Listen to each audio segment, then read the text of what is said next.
Hey guys, it is Tim and James with Tabletop Terrors, and we are here with Order of the Amber Die, and we're going to do an interview with these insane gamers who do something that I don't think I could ever do in my whole wide life.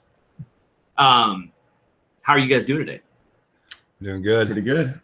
Yeah. A little bit tired, but pushing on. I don't think I could ever do in my whole wide life. I think so. Here's the important thing to know. Are we interrupting your game right now? We needed a break. It's like a halftime break. Yeah, no, this is good. Not even, fourth quarter. Yeah. Fourth quarter. So, fourth quarter. Honestly, you actually caught us mid-combat. All right. Yeah, so brutal one. We're staying the hand of death. That's great. So to those of you watching, if this is your first time watching Tabletop Terrors, this is a stream, and we're interviewing these guys. We've been covering you guys for a while here, a couple of years, right? Is that right? Yeah. Oh, yeah. 2 years. Yeah. Since the Emerald Sprout project. Yeah. And it's getting bigger. It's getting crazier. And I think a lot of people are just finding out about you and kind of figuring out who you are and what you're doing. So the first thing is, why don't you guys go ahead and introduce yourselves? All right. My name is Sterling, and I have been with Order of the Amber Die since about 1995, 1996. And besides being a player in the projects, I also handle most of the technical stuff, so all the video, pictures, editing, so on and so forth. My name is Adam, and I've been the GM since the beginning, 1987. My name's Eric, and I guess you can call me the player captain, and I've been with Order of the Amber Die since 2004, 2005. That's awesome. So you've mentioned your name a few times, but for those who haven't been following us covering you or that don't know what you are, tell us more about what Order of the Amber Die is. What do you guys do? I have no idea what it is. Go for it. We are an association of Pathfinder players. Of course, when we first started, we were in first edition and then came up through second, 3.5, skipped 4, stayed in 3.5 for a while, and then came over to Pathfinder. And we play published modules only. We do not homebrew. And that has been kind of our singular focus for the entire time that we've been around. And specifically, we look to play them with authenticity. And for that, it's something that we have defined as playing exactly to the way that the module is printed. Very little benefit of the doubt is ever given to the players. The GM has discretion when given, but for the most part, we are trying to present the module exactly as the author intended it to be done. And so one of the things that I've learned about you guys, and you correct me if any of this is crazy or wrong, but you play marathon sessions. You guys don't just play modules as James and I might say, hey, let's run Keep on the Borderlands. You guys are starting to really become sort of famous for literally crazy high number of sessions, high number of hours played, playing these Pathfinder modules. A lot of people think you're crazy, but some people think you're actually doing something sort of artistic. So beyond just playing the modules, you guys do really long sessions. Is that right? Oh, yeah. That's correct. Long. I mean, we've had a 96er, actually. Wow. 90 What? times, yeah. Now, we do sleep. This last, you caught us in one right now where we started Friday morning, 7 a.m. And then we did 15 hours Friday, about 15, little over 15 yesterday. And then today we might end up having to go all night. So you got about 4 hours of sleep. Yeah, 4 or 5 hours. We'll have, get up. Yeah, that is something else. So and so I want to kind of ask some questions to you guys, but first I want to jump to the chat, see who's joining us, see who's watching, see if they have any questions right now. Okay, so far no questions, but anybody who has any questions for Order of the Amber Die, jump in, ask away. We will try to keep track of the chat and make sure that we're answering anything you have going on. So this is sort of a different style of play than what James and I do. You guys play these marathon games. Now, we've talked about this a little bit. Do you hold any records? Do you guys hold any records? Because we're talking about that in the pre-interview. How does that work? And do you have any titles per se? Yeah, we actually we have 4 records right now, and we're kind of working on verifying 5th at this point. We have it's the highest amount of tabletop RPG material published, material played through in a single period, which was a whole adventure path for Paizo. We did 6 modules in 6 months, so 1 per month. We were blasting out a module, and these are not small to do in a whole weekend. Did 6 of those in 6 months. The next record is most amount of documented tabletop RPG hours for a player, and then also for a GM. So there's 2 records there in a single year, and that's over 500. And that's Eric and myself. 500, and that's it's quite a year. It's not typical. And then we have actually the most amount of hours documented tabletop RPG hours by a 4-player group in a 6-month period, which was 292 hours in 6 months. And that was for the Giant Slayer project last year for Paizo. So, and this is the thing, and James and I were kind of talking about this. We do, if we're lucky, we play in like 3 different campaigns, and if we're lucky, we'll do 1 session in each one of those campaigns a month. So this is a different kind of life. I mean, you guys are dedicating something to this. I want to know, and I'd love it at this point if each of you could kind of chime in. What draws you to this? Why this style of play? What is it that makes you tick? That makes you want a marathon game like this? You want to? It's a hard one. Probably one of the biggest parts of it is that we've been playing the game for so long, and I'm not sure exactly when it started happening. Somewhere around the time that I joined, 95, 96 or something like that, we started doing these marathons. One of the issues that we've run into over time, and lots of groups have to deal with this, is that you plan a big campaign, and if you can only play a couple of times a week, you plug in your 4 or 8 hour sessions or whatever, and maybe every once in a while you push it longer than that. But if you get into a big campaign, like in 2nd edition, if you got into something like Night Below or something like that, that's going to be like 3 or 4 years of your life if you're playing 4 hours a week or something like that. So many groups break up over that time. You can't typically keep a role-playing group together because people get jobs and kids and graduate from school. All those things happen. So as kind of a way to combat that, we started playing these marathons because it was a way where we could keep our play group together, still basically play the same amount of hours that you would had you broken it up in 4-hour blocks over the entire year, and we could do it all in one shot and get everybody into one place. So that was kind of the advent of it, I think, and then we were just like, this is awesome. We get to get together with our buddies once a weekend. It's like going on a vacation and having an escape. Different than some people's vacations, but it just allowed us to keep going. So that's why we've been able to have this group together for as long as we have, whereas typically you just don't hear about role-playing groups that have been together for as long as we have. I think a lot of what drives it is that intensity too, of being together. And I mean, I know for me, I've sort of what makes me tick, I guess, is that I've just been a gamer my entire life. I've always had a published adventure with me, and always reading one, always working on one, always prepping. I've run 137 published modules now with the order. So it's a passion, and it's kind of like the driving thing. I think we all have that passion, but I found no ceiling in this game. And unlike other games, they all seem to get old, or they all seem to be repetitive at some point, or I felt like I had played them every way you could play them and then moved on. And this one's never felt that way. Yeah, and as a player, I mean, there obviously there's no limit to what you can do with your characters, and there's so many modules out there that we've played. I mean, it's about 137 right now. We're in 138, and I mean, there's just too much material out there to play it all. So in order to play more, you play as much as you possibly can for as long as you can. Other people are doing things on the long weekend. This is what we decide to do because that's what we enjoy. We're passionate about it. So this actually brings up something I'm curious about and sort of mirrors something somebody asked in the chat. So Two Guys T and D&D says, how do you keep conscious throughout your games? And for me, that's sort of my sub question for that is, you guys mentioned you sleep. How do you decide when you sleep, when you do bathroom breaks? Is it very strict? Is it like, no, you can't get up right now because we're in the middle of this combat? Hold it. Tell me more about the whole process of playing. Pinch it off, Adam. We're finding a holder.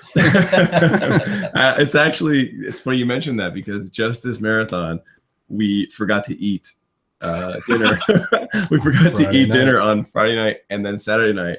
It was about 9 o'clock at night. We're like, all right, next time we are setting an alarm, because it's a great adventure. So we got caught up in it. And no, we kind of pick a rough time before we get together for the marathon. We'll say, all right, this one's looking like it's going to be, I think we laid out 7 a.m. to midnight, 3 days in a row for this one, hoping that would be enough, with the potential to maybe roll over a little bit into Monday morning. And then we try to stick to it. So we get to about midnight and we're like, all right, guys, we got to look for a stopping point. And sometimes we're better at that than other times. It's hard, as you guys know. You get into the game and then it takes over. So and then caffeine, of course. We've got a lot of Monster on hand and Starbucks and whatever else we need. So we also we stand a lot. Yeah. Most of the game we're standing. It actually happens to just be something that infectiously happens at our table anyways. The game is very high energy. There's not a lot of sitting and being inactive. And that really, just like why people stand at work, it keeps you awake. So when you got to be up for that many hours and running off of only 4 hours of sleep for, 3 or 4 days in a row, you got to move around. There's it's very large maps. And so we all have to pitch in and reach around the table and move miniatures and set up 3D terrain and stuff like that. So there's lots of stuff to do. I mean, if you're sitting all the time, it's just not efficient getting up, sitting down. It's And so there have been a couple of questions in the chat, and this is something we were going to ask a little later. But so I'm gonna jump in and do this now. Jeremy E from the chat says, "Do you guys role play and do voices for your characters, or is this strictly tabletop wargaming to finish the task at hand?" Actually, yeah, we definitely role play. We've actually done too much, I think, this weekend. We're really far behind. We spent 2 days doing the investigation when we probably could have pushed it to 1, but we just got so into it, and we dove headlong into this whole story of the module that we over role played, I guess. I mean, you can't. I can't imagine a situation where you can't not role play through a published adventure and just play a thing like a board game or a tactical game. It's just not possible, in my opinion, at least.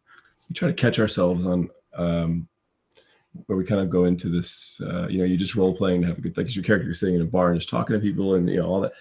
We don't really have time for too much of that, but we try to stay plot driven. Goal oriented. You have to have a role play with a purpose, we call it.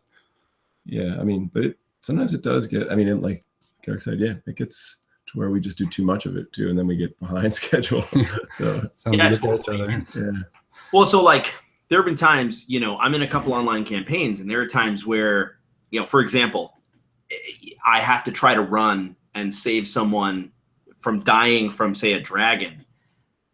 How do you reconcile that in your mind when half of you says, if I take this opportunity attack, I'll probably die, which could, domino into a TPK, but you're role-playing, like you said, how can you not? How do you reconcile in your mind, and then do you catch yourself saying, well, I feel like my character would go there, but as an Order of the Amber Die player, I'm going to TPK us if I do. How do you reconcile that? Well, that's the difference, between the player and the character. Ultimately, we definitely have to play our characters, but there does come times when you have to consider those sorts of things. We can't compromise the entire marathon just, to be an extremist when it comes to say your alignment or your class. We do the best we can to play our characters, and hopefully something good comes out of it regardless. Yeah, I think one of the issues that we would run into that another group might not run into is that also the projects that we're doing, the project that we're doing right now, the Strange Aeons experiment, we are partnered with Paizo and expected to create a blog post with a report about what happened during the module. And so because of those things, there are some decisions that we have to make like that, where we're trying to make sure that we can have a positive outcome. But that's not to say that, there's definitely been plenty of times where, you just go, nope, my character would not do that. And then we get in trouble. Yeah. Yeah, and I hold them pretty strict. Yeah, I mean, especially when it comes to lawful good. And We have two in the party. yeah, we've got two lawful good I will guys not right let them now. get away with putting project over alignment. So Correct.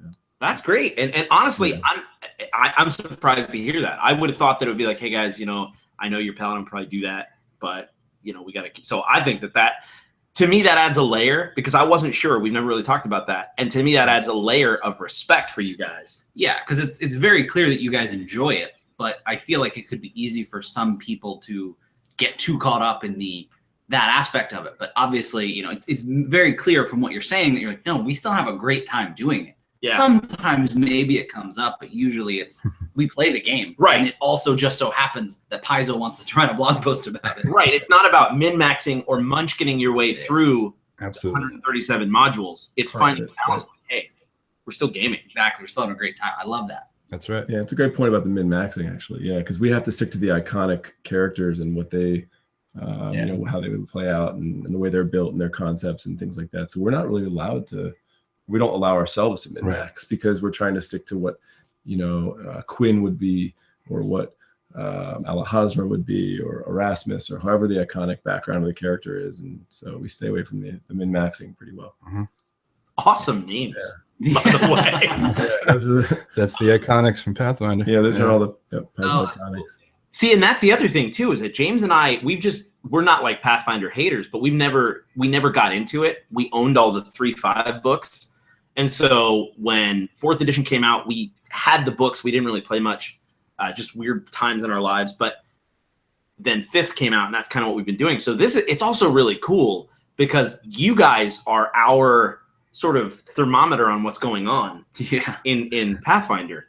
And that kind of brings me to the next question that I want to talk about, which is it's rigorous, constant work. You've mentioned multiple times, you're talking like people who are pulling double overtime shifts at factories work these hours. So are you officially sponsored? And you don't have to get into like details or numbers if this is like uncomfortable, but I want to know, is there any kind of monetary or product compensation that comes with this? Or is this sheerly a labor of love? We do partner with Paizo on these projects. And there are some perks that come along with it. There's some product stuff, and there's a couple of other companies that we have some situations with, and we're working on making that as robust as it possibly can be.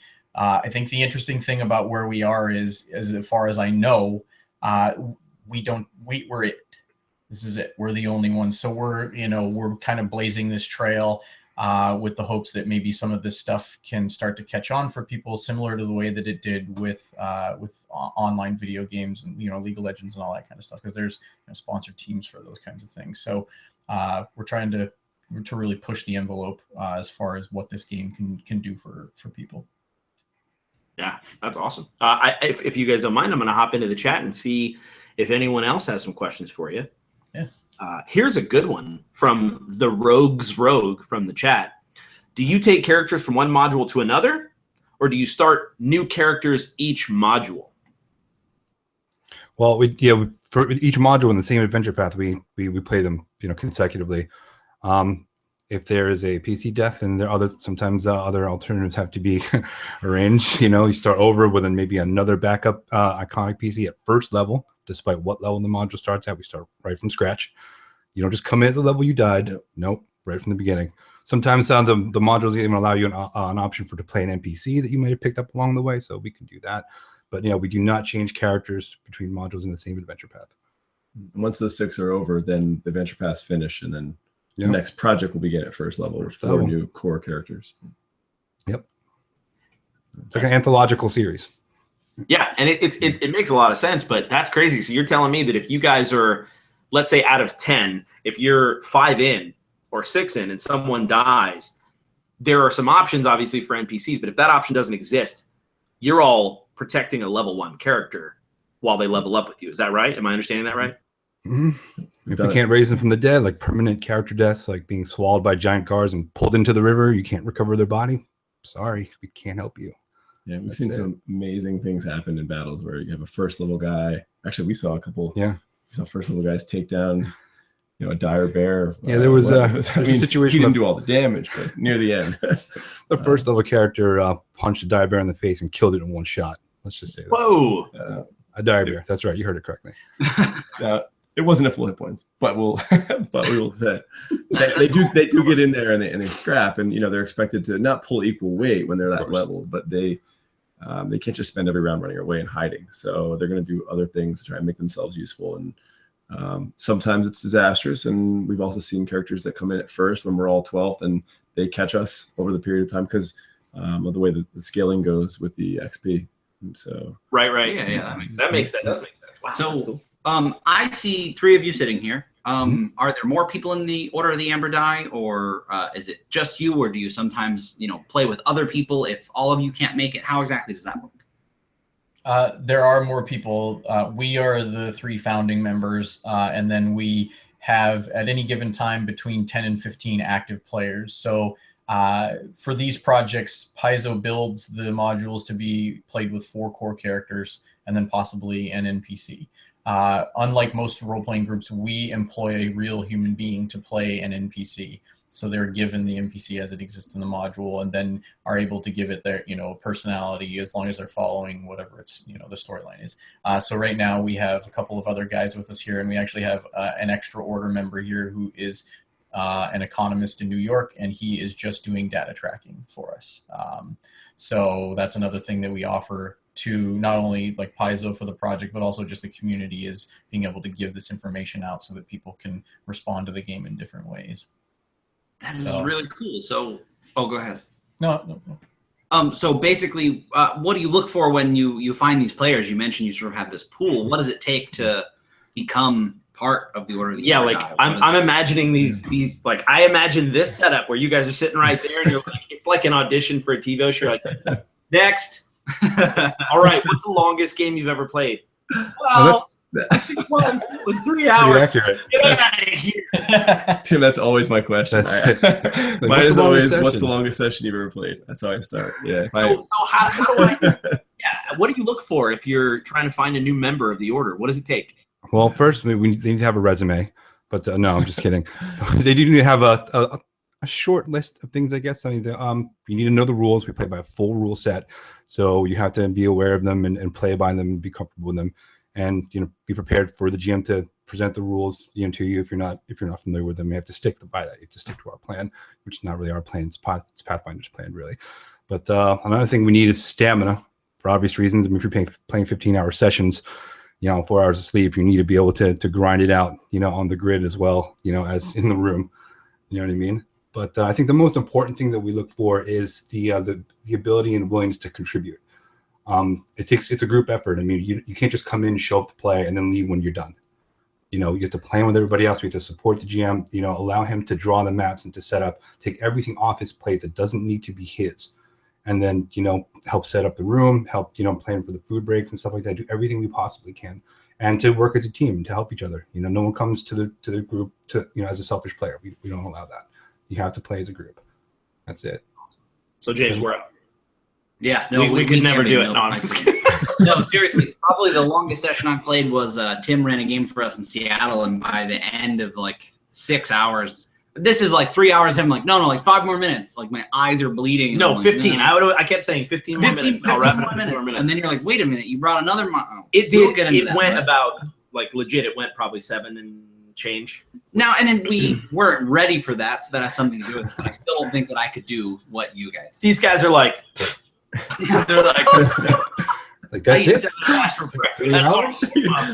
7. We won't even get together for 7. Yeah. Our normal campaign is minimum 8 to 10 hours just to even put it together and have everybody come for a Saturday. That's our fun stuff that we do on the side. But what we do is actually very efficient. I think that's part of it, is that you get together and there's just that 1 hour setup at the beginning, or 2 hours maybe, but for then a whole 3-4 days of play. And then at the end, you break it down. Whereas if you're getting together once a week, you're setting up the same amount of stuff almost, and then you're playing, then breaking it down, and you're just losing a lot of time. And there's always that chatter in the beginning, and then there's like kind of like cleanup stuff at the end where the game. We just avoid all that because the sessions bleed right into another all the way through. So you're playing them back to back. You never really stop and restart. And there's never any, okay, last time this happened. Yeah, no recaps. And, oh, so, I forgot what happened 3 weeks ago. Oh, I had this magic on him. No. Right. So cutting all that. So this is a question that has come up a few times, and I'm a little curious. But so you mentioned you play only published modules, and a few people have asked about, well, how does the DM find time to prepare? In this case, of course, that would mean reading the module, knowing if you're like, I have to. If I'm the GM for you, I have to know everything that happens because there's no stopping. It sounds like we're going for 15 hours, and then I'm going to bed. So it's how does that work? Adam's like, I just got to use the bathroom again real quick, and he's like, what happens next in this module? No comment about that. Specifically in the chat, it's Two Guys T and D&D, a really cool new YouTube channel. Check them out. Asked, how much do you actually prep for these games? A ton. It's actually that's where the real work. And I'm sure the players feel like the work is, of course, winning and having to move on to the next one. But for me, it's. The maps are an incredible amount of time invested just because you have to have everything ready for the entire module. I don't get to break and then prepare next session. So it's all got to be done. Usually I spend 4 or 5 days before each marathon just drawing all the maps. So they're all laid out, kind of around the house. And then we're ready to go and everybody shows up and I've got all the miniatures picked out, everything I've gone over all the encounters for the entire adventure. There's never really much time. During a marathon, you might get an hour here and there, or if they're planning something, you just be really efficient about, constantly digging back into the adventure and looking ahead and trying to stay one step ahead of them. And you just do it enough times, I guess, and it gets easier. So that is, you prep more than I think, and we play. Than I play. Yeah. And that's, so exactly. And I didn't consider how much time would go into that, but it makes sense. You're like, no, it's not. I'm prepping a session. I'm gonna sit here for 30 minutes and write something. You're like, no, yeah, the module is published, but I have a ton of stuff to do to make it ready to play. Yeah, man. So we have two. Go ahead. Look, you're gonna say something. I was just gonna say that I think it's important to understand that there really is so much prep that goes into this, especially for Adam as the GM. Unfortunately, that's just what you have to deal with as the GM, and he has taken that on his shoulders. Thank God for us. But it's literally to do what we do. He has that module with him every day of his life, and every free moment that he has, that's what he's doing. And then drawing the maps, he's walking and living in the halls of the places that we have those battles in. And so he knows them in an intimate way that most GMs most people don't spend that much time. So we have, there's a popular published thing out there called the Lazy GM. It's actually a really cool product. But there's also the over prep GM. There's such a thing. And that's where we sit. That's pretty incredible. And not the lazy dungeon master, that's for sure. Yeah. So, and I love this interview because it's so cool to hear this. It's so different than what we do, but it's so cool because you guys are so passionate about it and you do it right. You still love it. Yeah. And you love it and you have fun.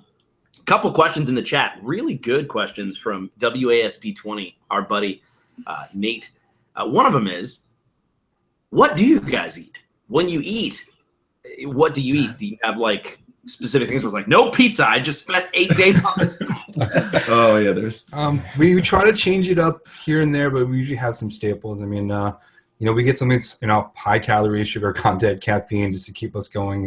Definitely protein. We eat a lot of meat like chicken, beef, that kind of stuff. But I'm one of the main cooks, I guess you should say. When I get a break, I cook breakfast every morning for the guys. Got to keep everyone strong and ready to go, for the day. But we eat like normal food. I mean, I guess gamer food, but normal food. But it's not like you guys aren't in the whole $2,000 with your credit card company because all you do is order pizza. It's like no. We're pretty efficient. No, we buy in bulk, and and we cook when we can. We hardly ever order delivery or anything like that. I mean, so it's like survivalism, but for gaming. Yeah, dude. Yes. Oh yeah, there's piles of food, but on a Thursday night or Friday night when we first start, there's a pile of food everywhere, and then you just kind of work at it throughout the weekend. And there's enough food in this bunker it's just for 4 days. Oh, is this your Fallout bunker? No. That's right. Exactly. I mean, we've had a couple of interesting experiences with food over the years. When we were younger, I guess, where we assigned it to, there's always a person given kind of food detail, they'll go, or a couple, they'll go pick it up beforehand and show up with a whole truckload of food, and we'll unload it. And one time we assigned it to the youngest member of the group, who felt that ice cream sandwiches were a meal. And so, they're not a meal. We were still eating them a month after the marathon because there were so many. It's like, who wants dinner? Ice cream sandwich? Ice cream sandwich? Ice cream sandwich? No, I'm good. This is what comes after dinner. When you're 8. When you're 8. A carton of milk?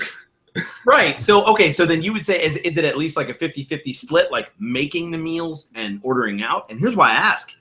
You're talking about cooking on top of the hundreds of hours you've already described. 8, 9 people, it sounds like, at any one time.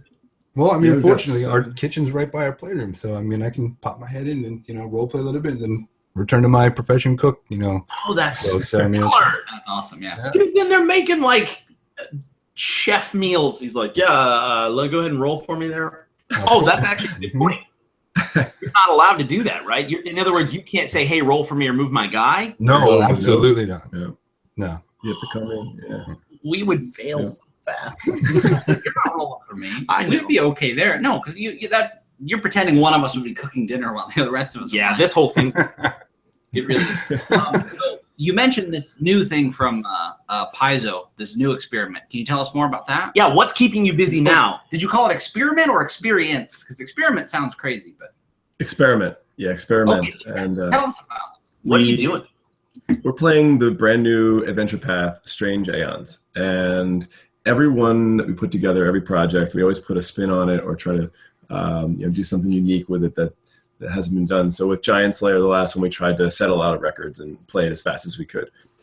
This one, we tried to assemble a team that knew nothing about Lovecraft, because this is the Lovecraftian adventure path from Paizo. So that was actually pretty hard to do.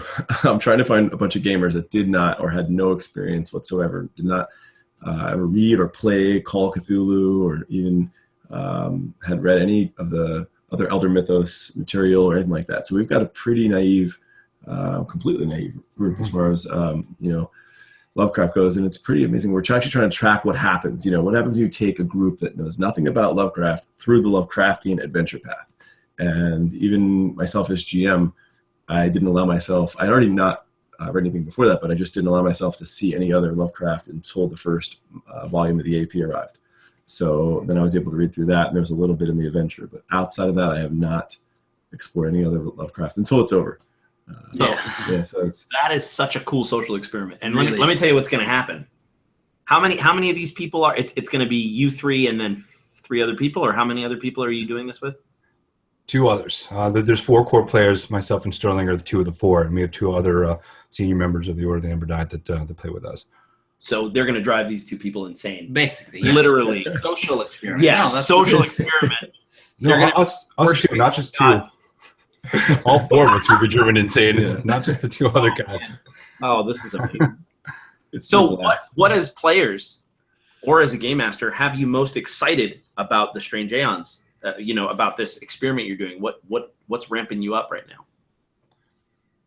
All right, as a player, definitely there's this one thing that the part of this adventure path, it's a fugue state. And when you start the adventure, you remember nothing about your former life, and you wake up in this strange, creepy jail cell. You don't even remember how you got there. And you just remember the 3 people in the cell next to you are somehow your allies. And that's where you start. And I think it's exciting as a player because, when you create your characters, your backstory, you want to weave them into the story as much as possible and embed them into the adventure. It's already done for you. You know what I mean? They tell you specifically, you don't know anything about your character, but across the adventure path, you're going to learn more and more and more things about them. And so it makes it really interesting as a player to just go in there blind and just watch the story unfold and be a part of it. It's a collaborative storytelling experience. I'd say for the GM, for me, it's definitely a new experience. A lot of new monsters, incredible. 137 modules, and I've just seen so many. Even you look at something like a Lich, and I've just had 5 or 6 of those over the years, and it's like. But then you get to this thing, and it's like I'm just baffled by all these abilities and all this stuff. You know, I know nothing about. I'm just learning all the vocab. So as I go, there's a lot of stuff to pick up in regard to that. But the monsters are really fresh and interesting. So I'm loving that about it. You know. And I guess for me, because we've played so much for so long over the years, similar to what Adam is looking for, most of us as players are looking for fresh and new experiences, trying to encounter things that we've never encountered before. And so far, like the investigation aspect of this is really, really cool, which from what I've heard, you know, just through whispers or whatever, and through the game of telephone, that's a big part of the Call of Cthulhu thing. But I do all the technical stuff, so I'm the one that's taking all the photographs and dealing with everything. And we all come up with ways to be creative about presenting everything. And this one in particular, I was really excited about what we would be able to do with it visually to bring to life that horror aspect of the game and make everything as dark and as moody and as creepy as humanly possible. And I think, like, you know, seems to be going really well this one, but in the first marathon we knocked it out of the park. So I'm excited for more that we have coming. We know some things, nothing about the path specifically as players, but we know what some of the kind of locations that we will be, and we're excited for some of the ideas that we have coming up. So there's some cool stuff coming down the pipe. That's so amazing. And I'm a big fan of Lovecraft, so I'm really excited to see the social part of this experiment. Like, I can't wait to read. And so are you basically documenting it? Are you making your own notes? Or how are you documenting the player's experiences from no Lovecraft to the madness aspects and Cthulhu and all that stuff by the end of this? We keep a living PDF going the whole way, and we track all kinds of character data in there, and there are GM tips and insights and things about the adventure that go in there. Player perspectives go in there. Every player has to write a perspective at the end of each adventure. All of those are in the PDF. This is all, it goes in our Dropbox at the end. And or it's in there throughout, really, if you want to check it. But it's, yeah, just kind of like it has the cast of characters and all the things we're experiencing as we go, lots of photos, and then, of course, data, you know, so in reflections. We did the same thing for Giant Slayer, and then the project before that was called the Emerald Spire Project. And that was, I don't know, 50,000 words or something of just all these, you know, reflections. And it really was how we beat the Super Dungeon. That one was a 35-day run. Yeah, 2 months. 195 hours in 35 days. We wanted to see if we could just do a straight, we really showed up every night and just, it was that kind of crazy. Yes, we do have jobs. Yeah. That's actually a good thing. I didn't ask that. I wanted that to be clear that we played 35 days, but we do have jobs. You guys plan your vacations and stuff at work around this? Sure, sure we do. This is our vacation. Yeah. That's amazing. Yeah. So as far as Strange Aeons, do you have any sort of guidelines for yourself, or does Paizo, you know, give you any guidelines for like, hey, this is what it means to be successful? Or is it more just like, hey, we're going to have fun and hopefully make it through? How do you guys, like, what would you say? There isn't any guidelines per se from Paizo. Paizo's, I think what they're most concerned with is that their player base has fun. And so kind of whatever we can come up with, for the most part, they're okay with. And if there isn't something that if there's something that they don't particularly like, or if they want us to go a certain way, then they'll give us a little bit of feedback on things. But they've really been pretty awesome about that kind of stuff. They're very supportive. And then as far as we are concerned, success is, I think, finishing the module within the weekend. That is really, really what we're pushing for. But that does not mean that if we TPK or die or something, create whatever happens, that we don't necessarily consider those things failures. TPKs are not things that we are new to. We've been TPK'd so many times we can't even count it. I have no idea how many times that has happened. And when you do it this way, especially now where we're at with this sort of, you know, this professional aspect of it, you just pick yourself back up and you go again. You make a new party and you just push on. So that's actually a good point we hadn't really talked about. If you TPK, do you have to literally start over? What do you do? We would end that project, and then we would just start a new one. Sometimes right there, you know, it's Saturday afternoon, we TPK out, you know, sit around, You digest for an Mourn a hour, little bit. you know, yes. And Or then- Calm yourself. and then just start right up with, okay, guys, new slate. What's the next project? What path are we going to do? Maybe even get characters together, ideas together that weekend, plan a new date, or keep the date we had for the next marathon anyway, and start a brand new project. And that's it. If we say it's on a Friday, we have 3 days locked up. All right, guys, we got all this food, we got all this time. Let's start something new. Adam, Yeah. a collection of books.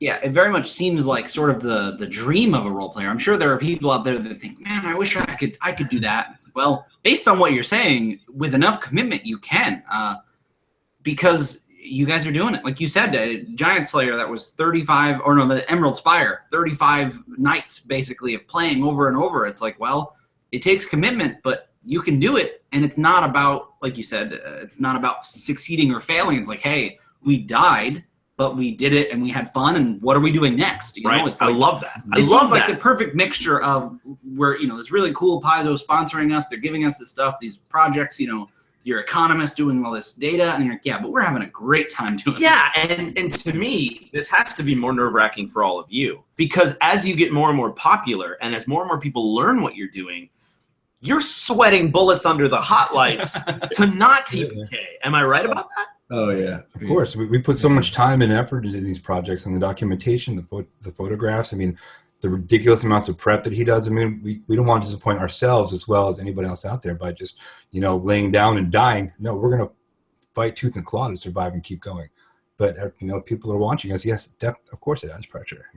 We're no longer playing in the privacy of our own, of our own play group. You know what I mean? Now it's out there, so that's definitely part of it. You can imagine, every little mistake you make is going to be going out to the whole community. If you die, you're going to be on the Paizo blog, and I'm going to type it up, and it's going to be. It's an obituary. Yeah. I mean, we'll try to make it sound good, but let's say we're playing an adventure path, and you die a couple of times, and everyone's going to see it and going to hear about it, and so players get nervous. There's a lot. You find out what you're made of, I guess, as a role player under the lights. So, dude, that's incredible. And so, you guys are doing a 15-hour marathon now. When do you plan on, if things continue to go well, when will Strange Aeons wrap up? When's that experiment finish? We're targeted to finish in April, I think it is. Yeah, our last one, we have part 6 planned for April. So we try to stick to that. It might end up, give or take, being an extra month or less. But this one is going to be 6 adventures in 9 months. So we're trying to space it out a little bit more and see how that feels. It's been nice so far compared to the one every 6 or 6 and 6 months. Sorry, so one every month. That was really tough. That was just we break and then immediately go into prep mode without even a single day off for the next one. So. Yeah, and we followed you guys through Giant Slayer, and did we even through covered the Emerald Spire ending and stuff. So just reading through those play logs and everything is that's exhausting. So I can only imagine. I'm like, geez. So you're saying that I could, and if possible, I'll get this link from you. I think you have sent it to me in an email, but I want to let the people watching know you can go and see this thing he's talking about, right? They can go to your Dropbox and look at the living PDF right now and see where you're at. Am I right about that? Yeah, if you just go to amberdie.com, it's just a splash page. We're assembling all the stuff for our website. We have an incredible amount of content to get up on there, but it's getting there. But that has links to everything. So Facebook, Instagram, and then there is a Dropbox link, and that will take you to the Dropbox, and you'll be able to very clearly navigate through all the different project stuff that's in there. And there's we leave a lot of stuff behind for the community. This game has given us as human beings an incredible amount of direction, I guess. In some ways it has allowed us to build really long-lasting friendships and meet new people and travel, and then now that we're being a part of all this, so we really do want to try and give back to the game and get people as excited about the game as we are, and really kind of reinvigorate and push the game to new places where people just don't think that it can necessarily go because they've been playing for so long. And I think one of the big things that we really try and focus on is that there are no absolutes in this game. That's the only absolute thing, is that there are no absolutes. And so I think you guys probably at some point in your lives have reached a point where you get a little bit dried out with it, or you get oversaturated with certain things in whatever game you might be playing. We've experienced the same thing. But what we have tried to do is always kind of push past that block. And if we can help other players do that, then that's awesome. That's great. And that actually speaks directly. Some Havoc Bringer guy in the chat says, how do you handle burning out playing RPGs? And so I think you really just spoke to that, which is, and I know, Adam, you touched on that in the beginning too, where there's no ceiling because burnout is a matter of perception in RPGs. You can change your situation. Yeah, absolutely. So, yeah, it's insane. I love talking to you guys. I know you got to get back. So I'm gonna do this. I'm gonna put you guys on the spot. So we've talked about, if you've seen our channel and, we've talked back and forth, we have an independent tabletop RPG publisher called Absolute Tabletop. Yep. We want to see, this would be like a vacation for you guys. Like you said, maybe you wouldn't even do it because it's too short. It would be like a speed run. But we wanted to see, I'm sure you have publishers now hitting you up all day. Like you're getting calls, your agent's calling you like, hey guys, I got this deal from Wizards. What are we going to do? But we would love for you guys to just throw a couple of our modules into the rotation. Would you even consider that? I mean, now they're 5e, but I mean, how would something like that work? Yeah, we can definitely look at that. I mean, it would just be a matter of converting it over to Pathfinder, and I've done that with. I really enjoy converting first edition modules to. I've done first to second, first to 3.5, first to 3.75 now. So, yeah, we can definitely look at that. Absolutely. Yeah, I know you guys are swamped. I know you're super busy. Yeah. The two that seem like they would be really cool, we have two, Horror at Misty Meadows, which is like a horror module, and then the other one is Sewers Under Sandwall, which is like a mutant mayhem kind of sewer delve. And I don't know, it would just be a blast to see you guys run through it. Someday we'll put something together. Yeah, I mean, that's actually, Tim, that's a good business opportunity for you guys, because if we were able to put it together somehow and fit it into the schedule, you'd have, we would have a converted Pathfinder, and you guys could start digging into the player base. That's a really good point, dude. We need to hook up with you guys. Yeah, maybe we'll get you up here for a marathon. Yeah. Listen, you know what? I honestly, as crazy as this sounds, if we planned it long enough in advance, I would do it for the channel. I would absolutely, even if just me, because I know James is like, Tim's the crazy one, always writing. But where exactly are you? We're in New Jersey, just outside Philadelphia. Perfect. So. We can visit. We have family in New Jersey. We'll visit Grandpa and Grandma Gladys.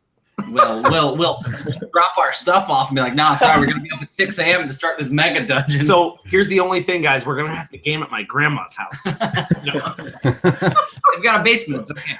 Oh, God. Mom's basement, grandma's. We've done it all. So is there anything else you'd like to add or tell our viewers? I know you guys got to get back and get to gaming. One of the things that we really did want to touch on is we have kind of become trying to push ourselves as far as diversity in the game is concerned. I think that the gaming industry is trying to push that along in general, and we have tried to be as a part of it as it has moved along. And right now, it just so happens that over the last 8 to 12 months, our player base of the 10 to 15 players has changed greatly, and we currently only have one active female member.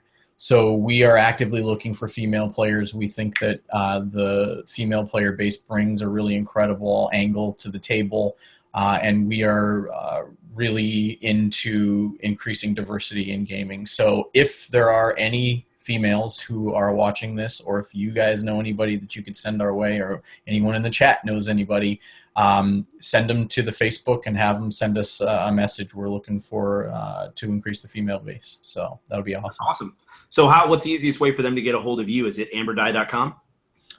Yeah, they can definitely get a hold of us through that. But I think just if you go to amberdie.com, go to the Facebook and send us a message on the Facebook, because we check the Facebook 10 times a day. So totally awesome. So if you're watching and you are someone who's interested, if you, like you said, they're specifically looking for awesome females, or if you know someone who you're like, this, I know exactly who, check them out on Facebook, Order of the Amber Die, send them a message and hey, next time we interview you guys, maybe it'll be from like with one of the members we referred to you. That would be kind of wild. Yeah, or if you're, males out there and you're looking for a 90s sitcom type situation, was that Tom Hanks and Bosom buddies. Bosom buddies? Yeah, if you're looking for a bosom buddies type, get these guys up, put on a wig, Because if it's one thing the Order of the Amber Die is, it's wacky.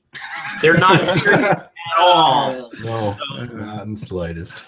Oh man. Well, I have to know. We haven't talked about this one thing. Where does the name come from? The name comes from the die itself, the Amber Die.